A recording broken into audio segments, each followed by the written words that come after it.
Assalamualaikum warahmatullahi wabarakatuh. Alhamdulillahi rabbil alamin wal aqibatu lil muttaqin wala udwana illa 'alal zalimin. Wassalatu wassalamu ala sayyidil mursalin sayyidina wa habibina wa maulana Muhammadin wa ala alihi wa sahbihi ajma'in amma ba'du. Subhanaka la ilma lana illa ma 'allamtana innaka antal alimul hakim. Rabbi shrah li sadri wa yassir li amri wahlul 'uqdatam min lisani yafqahu qawli. Jamaah channel Al-Mu'awana yang dirahmati Allah Subhanahu wa taala. Selamat bergabung kembali di channel Al-Mu'awana. Sebelumnya senantiasa kita terlebih dahulu memanjatkan puja dan puji syukur kehadirat Allah Subhanahu wa taala atas segala limpahan nikmat serta karunia-Nya terhadap kita semua, sehingga alhamdulillah dalam kesempatan ini kita masih diberi kesehatan, keafiatan dan bisa bergabung kembali di channel ini, dan mudah-mudahan channel ini bisa dijadikan sebagai pendidikan ilmu pengetahuan kita, semakin lebih kita berkualitas tentang melaksanakan daripada ibadah kepada Allah Subhanahu wa taala. Amin amin ya rabbal alamin. Salawat teriring salam tak lupa pula kita haturkan terhadap junjungan alam Nabi besar kita Muhammad sallallahu alaihi wasallam bersama keluarga dan para sahabatnya. Moga-moga kita semua kelak nanti di yaumil qiyamah memperoleh syafaah dari beliau. Amin amin ya rabbal alamin. Jamaah Al-Mu'awanah yang dirahmati Allah Subhanahu wa taala, kita melanjutkan kembali tentang pembahasan kitab Tanqihul Qaul, di mana pada season pertemuan ini kita sampai kepada pembahasan bab yang ke-23 fi fadilati taubah, tentang pembahasan daripada tobat. Apalagi kita saat ini menjelang daripada bulan suci Ramadan, adalah momen yang sangat tepat untuk kita kembali bertobat kepada Allah Subhanahu wa taala untuk memperbaiki diri, bagaimana kita sebagai umat Islam di bulan suci Ramadan ini. Jamaah yang dirahmati Allah Subhanahu wa taala, tentang daripada keutamaan daripada yang namanya fadilah bertaubah, karena Rasulullah sallallahu alaihi wasallam beliau menyampaikan dalam sebuah hadis bahwasanya ma min syai'in ahabbu ilallah ta'ala min syabin taibin aw syabatin taibatin. Artinya, tidak ada sesuatu yang sangat dicintai oleh Allah Subhanahu wa taala dari seorang pemuda yang bertobat atau pemudi daripada yang bertobat. Karena ketika seseorang dalam usia muda, di mana di saat itu masih jiwanya dipenuhi dengan segala macam keinginan, tetapi ia sudah bagaimana dia mengembalikan diri, sudah bagaimana ia mendekatkan diri kepada Allah Subhanahu wa taala, dikala suasana yang jiwa anak muda itu atau seorang pemuda yang masih dipenuhi dengan bermacam-macam keinginan, tetapi ia bisa bagaimana melawannya, dan ia selalu dekat dengan Allah Subhanahu wa taala. Inilah sehingga yang sangat dicintai oleh Allah Subhanahu wa taala adalah seorang pemuda yang bertobat. Walaupun Allah pun juga sangat senang juga kepada orang tua yang bertobat. Tetapi kepada pemuda yang masih jiwanya dipenuhi dengan hawa nafsu yang bisa bertobat, yang bisa dia mendekatkan diri kepada Allah Subhanahu wa taala, maka itulah yang sangat dicintai. Karena kalau seorang orang tua yang bertobat memang seharusnya semestinya, apalagi usianya yang sudah sangat lanjut. Karena ukuran dalam pandangan agama Rasulullah Shallallahu Alaihi Wasallam bagaimana memberikan peringatan bagi kita yang sudah berumur 40 tahun lewat hadis beliau, man balagha umruhu arba'ina sanah ghalabat sayi'atu wala hasanatihi fatamassa ilan nar. Artinya, barang siapa yang usianya sudah mencakup 40 tahun tetapi ia masih lebih banyak kejelekannya daripada kebaikannya, fatamassa ilan nar, maka orang itu hakikatnya ia sedang berjalan daripada menuju neraka. Na'udzubillah, tsumma na'udzubillah. Karena memang ketika seseorang sudah berusia 40 tahun, berarti ia sudah lebih, secara umum sudah lebih setengah daripada masa hidupnya ia sudah lalui. Artinya diibaratkan kalau orang yang sedang berjalan, ia sudah mendekati kematian daripada kehidupan ini sendiri. Sehingga seyogianya lewat hadis inilah Rasulullah Shallallahu Alaihi Wasallam memperingati terhadap kita bahwa orang yang berumur 40 tahun harus dia banting setir, sudah berbalik arah bagaimana lebih mengejar daripada kehidupan akhiratnya daripada duniawinya. Karena ketika seseorang sudah umur 40 tahun, pendidikan yang ia miliki pun juga sudah tidak bisa berbuat banyak untuk mengejar daripada kehidupan di dunia ini, untuk meraih daripada kesuksesan di dunia. Maka hendaklah bagaimana seseorang itu harus bagaimana dia sudah mengarah lebih menguatkan daripada kehidupan akhiratnya.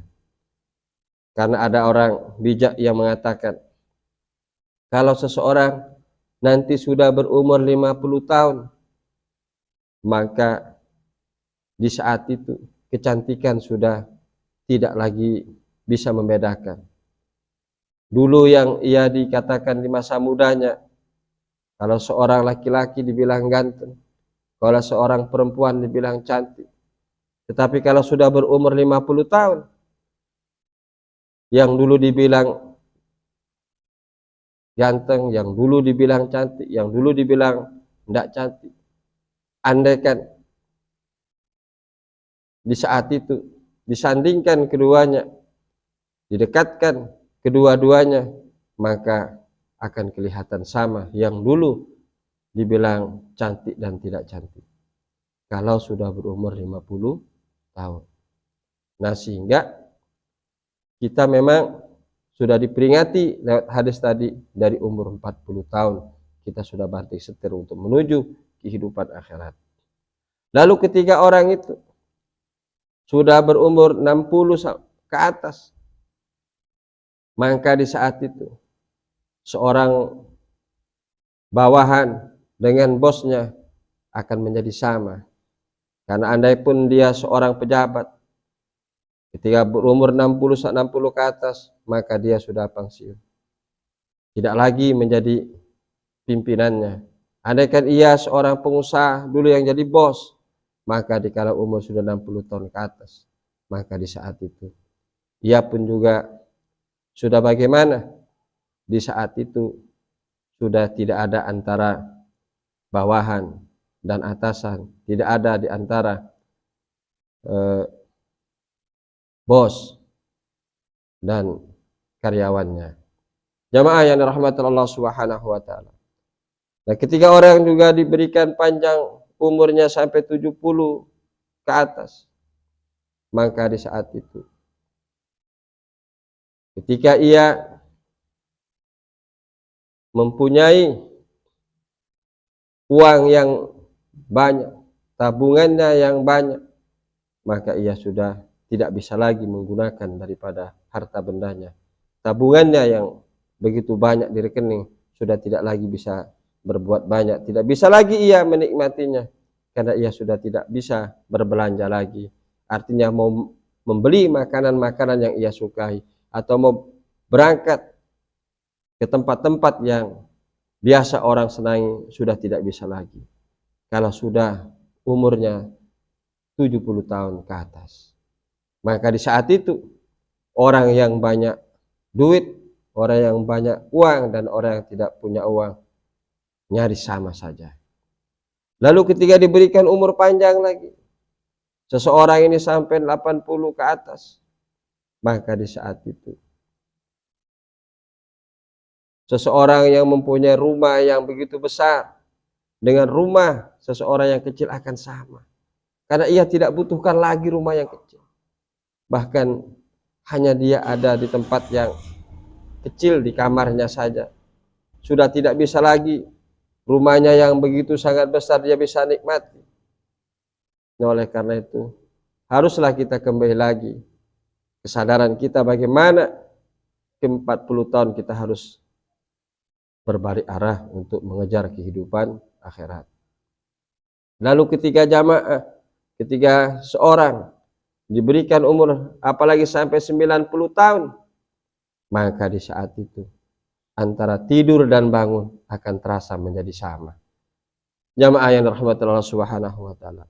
Sehingga pantas Rasulullah sallallahu alaihi wasallam dalam hal ini beliau menyampaikan bahwa tidak ada sesuatu yang sangat dicintai oleh Allah Subhanahu wa taala daripada seorang pemuda yang bertobat kepada Allah Subhanahu wa taala.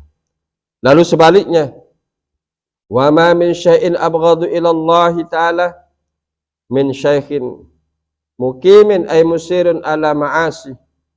Artinya tidak ada sesuatu yang sangat dibenci oleh Allah Subhanahu wa taala daripada orang tua yang masih saja berbuat maksiat. Kembali kepada hadis tadi, bahwa ketika orang sudah berumur 40 tahun, maka hendaklah ia di saat itu sudah mulai bertobat. Karena umur pun juga rahasia Allah Subhanahu wa taala. Rasulullah memperingati juga dalam hadis yang lain, tubu ila rabbikum qabla an tamutu. Tobatlah kepada Tuhanmu sebelum engkau akan mati. Jangan lalu kita akan menunda-nunda daripada tobat ini sendiri, yang bagaimana pada akhirnya kita naudzubillah menjadi su'ul khotimah, karena hidup tidak dihitung dengan hembusan nafas sebanyak hembusan nafas kita semasa hidup, tetapi hidup akan dihitung saat-saat, akan dinilai hidup kita ini saat-saat hembusan nafas terakhir. Jamaah yang rahmat Allah Subhanahu wa taala. Sehingga betapa sangat membenci Allah ketika orang diberikan umur yang panjang tetapi ia belum saja sadar, belum saja bagaimana ia menyadari bahwa dirinya sudah semakin dekat dengan kematian, sudah semakin dekat akan berjumpa dengan Allah Subhanahu wa taala. Bukankah di dalam diri kita pun juga sudah ada tanda-tanda peringatan itu sendiri? Allah Subhanahu wa taala menjelaskan dalam Al-Qur'an, wa fi anfusikum afala tubsirun. Di dalam diri kita sudah ada tanda-tanda daripada kebesaran Allah Subhanahu wa taala. Seseorang ketika bagaimana di masa muda telinganya begitu sangat jelas mendengar suara seseorang. Tetapi kalau ia sudah tua, orang teriak di dekatnya saja, dia masih dengar. Di atas kepala kita, rambut kita pun juga sudah memberikan peringatan, sudah berganti warna. Lalu gigi kita pun juga satu persatu mulai permisi. Ini tanda-tanda yang bagaimana kita harus membuat satu pelajaran, harus bertobat sebelum antamutu, sebelum bagaimana kita akan kembali kepada Allah Subhanahu wa taala. Jamaah yang dirahmati Allah Subhanahu wa taala. Lalu bagaimana Ibnu Mas'ud ketika bertanya terhadap Rasulullah sallallahu alaihi wasallam, hadis yang diriwayatkan oleh beliau tentang bagaimana orang yang tobat itu sendiri. Beliau memperjelaskan, man taba walam yata'allamil ilma falaysa bittaib. Artinya, barang siapa yang bertobat, dia mengaku diri bertobat, lalu ia wa man lam yata'allam, ia tidak mau belajar, maka falaysa bittaib, tidak orang itu terhitung orang yang tobat.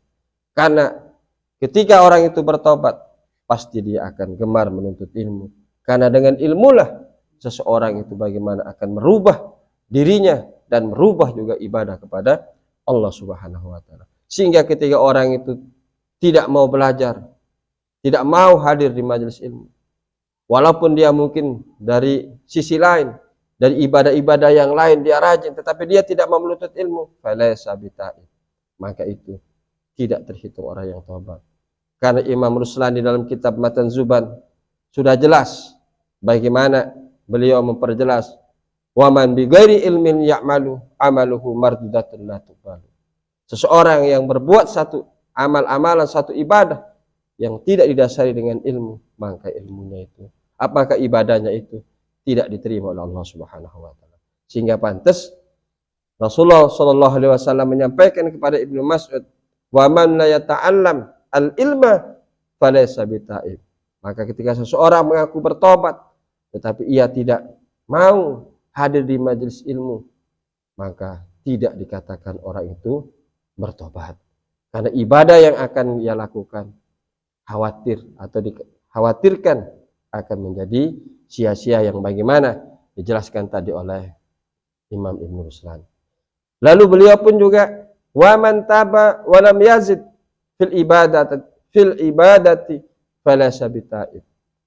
Dan barang siapa yang bertobat, mengaku diri itu bertobat, walam yazid, dan ia tidak bertambah fi ibadatihi, di dalam ibadahnya, falaysa bittaib, maka orang itu tidak juga dikatakan daripada bertobat. Jamaah yang dirahmati Allah Subhanahu wa taala. Maka momen di bulan Ramadan yang tinggal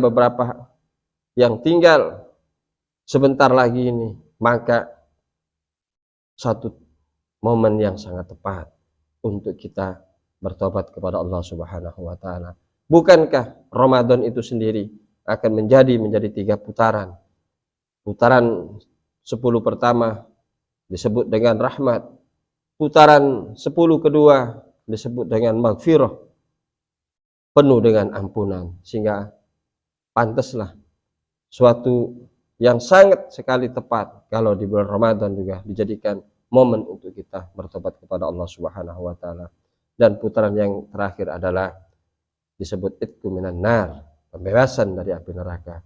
Sehingga mudah-mudahan kita semua tergolong orang-orang yang bertobat, diberikan daripada ampunan Allah Subhanahu wa taala. Karena bagian daripada di doa selamat di situ bagaimana pemohonan kita, wa taubatan qoblal maut. Mudah-mudahan kita digolongkan orang-orang yang bertobat sebelum kita akan dijemput oleh Allah Subhanahu wa taala. Lalu warahmatan indal maut, dan mudah-mudahan kita semua juga diberikan rahmat ketika menghadapi sakaratul maut, sehingga rasa sakit di saat itu tidak terasa karena kita diberikan kabar gembira oleh malaikat-malaikat Allah tentang nikmat-nikmat yang ada di surga. Lalu maghfiratan ba'dal maut, dan ampunan setelah kita meninggal nanti. Mungkin ini saja yang bisa saya sampaikan dalam fadilah daripada taubah. Mudah-mudahan apa yang saya sampaikan ada manfaat dan keberkahan.